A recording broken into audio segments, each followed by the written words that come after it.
Il est 18h, soyez les bienvenus dans cette édition du mardi 27 décembre 2022. Avis de disparition inquiétante, la gendarmerie recherche Mehdi Rambo, 34 ans, porté disparu depuis le 25 décembre. Cet habitant de Vendrennes devait se rendre chez ses parents à Roche-Trejoux. Il circule à bord d'un véhicule Nissan Qashqai de couleur sombre. Toute personne susceptible de fournir des renseignements sur la localisation ou l'état de santé de Mehdi est invitée à contacter la gendarmerie des Herbiers au 02 51 91 01 88. Il est rappelé de contacter le 17 en cas d'urgence. La nouvelle est tombée de façon surprenante. C'est non par voie officielle, mais sur une publication Facebook que l'organisme de Noirmoutier de Lille a appris qu'elle a obtenu le label Petite Cité de Caractère. Elle devient ainsi la 12e et dernière commune labellisée de l'année. Elles sont en tout 231 en France. Pour l'obtenir, les communes qui doivent se doter d'un programme de réhabilitation et de mise en valeur du patrimoine. Écoutons le maire de la ville.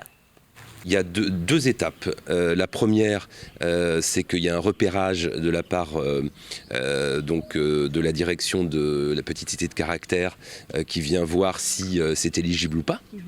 Et puis la deuxième étape, c'est toute la présentation avec visite de la ville et des projets de la municipalité. La visite a eu lieu en octobre dernier et nous avons eu l'annonce il y a 2 jours. Effectivement, on est très très fiers d'avoir reçu cette information. Donc ça va nous permettre d'accélérer cette rénovation et puis de concrétiser certains projets.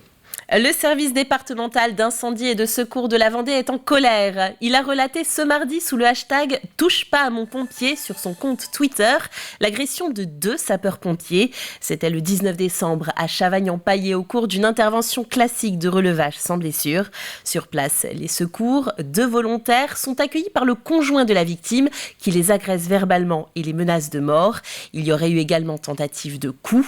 Le SDIS 85 ainsi que les 2 sapeurs-pompiers ont déposé plainte. Cette publication est l'occasion de rappeler pour le service de secours que ce type d'agression est de plus en plus fréquente et d'afficher son soutien aux victimes. Dans un registre plus léger, nous parlions hier des cadeaux de Noël qui ont fait des heureux, mais il arrive aussi que le Père Noël s'en mêle les pinceaux, prenne des doublons ou fasse tout simplement le mauvais choix. Direction alors le service après-vente pour procéder à un échange. Vous êtes nombreux comme chaque année à vous y rendre dès le lendemain de Noël. 2 grandes enseignes ont accepté de nous ouvrir leurs portes. Agathe Poulet. Oui, échange, il y a ça. Un manteau trop petit ou des rouleurs trop grands, se tromper ça arrive à tout le monde et même au Père Noël. Des rouleurs qui n'allaient pas au niveau de la taille. Maintenant on va essayer de trouver les nouveaux cadeaux pour qu'ils puissent en profiter rapidement. Changer le sweat qui n'était pas de la bonne taille. Et j'espère que ce sera bon. Normalement oui. J'ai offert gants et pantalons de ski et c'était trop petit. Dans ce magasin de sport, les salariés s'assurent du bon déroulement des échanges. Soit on les a en magasin et on leur fait leur retour, donc bien sûr il faut toujours venir avec le ticket, la preuve d'achat. On leur fait leur retour et ils vont chercher le bon produit en rayon. Soit on ne l'a pas et on peut leur commander et dans la semaine c'est livré. Pour ce magasin dédié aux produits culturels et multimédia, le service après-vente est aussi sollicité, mais pas pour les mêmes raisons. On a eu 2 fois le même jeu pour la Switch, donc on vient l'échanger en fait pour choisir un nouveau jeu. Les enfants ont choisi leur jeu, donc on va venir échanger. Je viens parce que mon fils a reçu un jouet donc en double, donc je ramène un. Elle l'avait déjà, c'est une BD donc je prends la suite. Vinyle, jeux de société ou livres, le doublon est aussi la vedette et représente 90% des produits culturels. Le but c'est quand même de mettre un produit en complément aussi, de retrouver quand même, de donner satisfaction au client. Donc forcément le but c'est on ramasse, on réceptionne les produits aussi, c'est de les remettre directement en rayon pour qu'ils puissent aussi repartir et être disponibles à la vente. Chaque année en moyenne, la valse des retours de cadeaux dure 1 semaine. Pour cette nouvelle année 2023, le Père Noël espère limiter la casse. Et il est encore possible de s'inscrire pour le bain du 1er janvier de Saint-Gilles-Croix-de-Vie. Inscription entièrement gratuite et qui permet de mieux gérer la sécurité de l'événement et de profiter du bracelet et de la boisson chaude, ô combien appréciée en fin de baignade. Le bain des héros se passera donc le 1er janvier à 15h30 précise sur la grande plage. Déjà plus de 1500 baigneurs sont annoncés, alors les déguisements sont vivement conseillés. Une première répétition a eu lieu avec les sardines 4 saisons pour vous donner un aperçu de l'ambiance à laquelle il faut s'attendre. Écoutons quelques conseils avant de s'élancer dans l'eau à environ 7 degrés. Faut juste y aller une première fois, puis après on sait que l'eau elle est pas si froide que ça en fait, elle est fraîche, mais elle est pas glacée, ça c'est dans la tête. On s'imagine que l'eau va être glacée, moi j'invite tout le monde à chaque fois à juste essayer de mettre les pieds dans l'eau et on se rend compte que en fait c'est pas si froid. Et puis après, quand on connaît les bienfaits et qu'on se sent après le bain, on a juste envie d'y revenir en fait, parce qu'on sait qu'après le bain, on va se sentir tellement bien. Un gros coup de fouet, c'est vivifiant, c'est revigorant, et puis on passe une journée du tonnerre, quoi, et une semaine, enfin, c'est parfait. Allez, coup d'œil dans le rétroviseur de 2022 à présent avec la suite de notre série rétrospective de sport. On s'intéresse cette fois-ci au cyclisme, une année riche en succès. Aurélien Huard.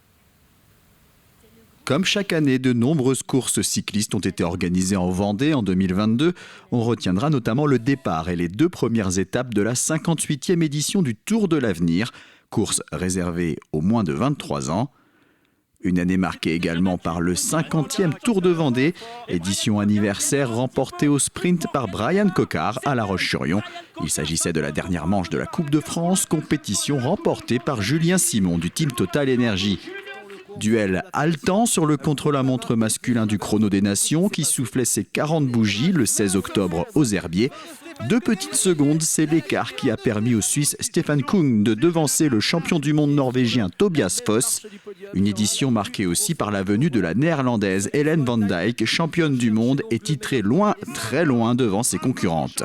Les coureurs vendéens se sont illustrés tout au long de la saison, avec notamment une première pour Mathieu Burgodeau du team Total Energy. Le coureur de Noirmoutier a signé le 11 mars sa toute première victoire chez les professionnels.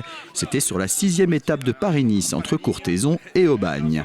Matteo Vercher, quant à lui, est devenu le 25 juin champion de France amateur sous le maillot du Vendée U. 2 jours avant lui, un autre coureur de l'équipe Vendée U s'était aussi imposé, cette fois en contre-la-montre, Antoine Devanne, champion de France au bout d'un circuit de 44,3 km. Un titre continental pour Kevin Fouache. À 33 ans, il est devenu champion d'Europe de demi-fond en cyclisme sur piste. Belle année également pour Emma Louineau, la vététiste de Saint-Hilaire-de-Riez, spécialiste du trial et âgée de seulement 18 ans, a décroché le titre de championne de France élite. Elle est en revanche passée à côté de ses championnats du monde à Abu Dhabi au mois de novembre avec une 13e place. Une belle année de sport. C'est la fin de ce journal. On se retrouve dès demain à 12h30 pour une toute nouvelle édition. D'ici là, passez une très belle soirée sur TV Vendée. À bientôt.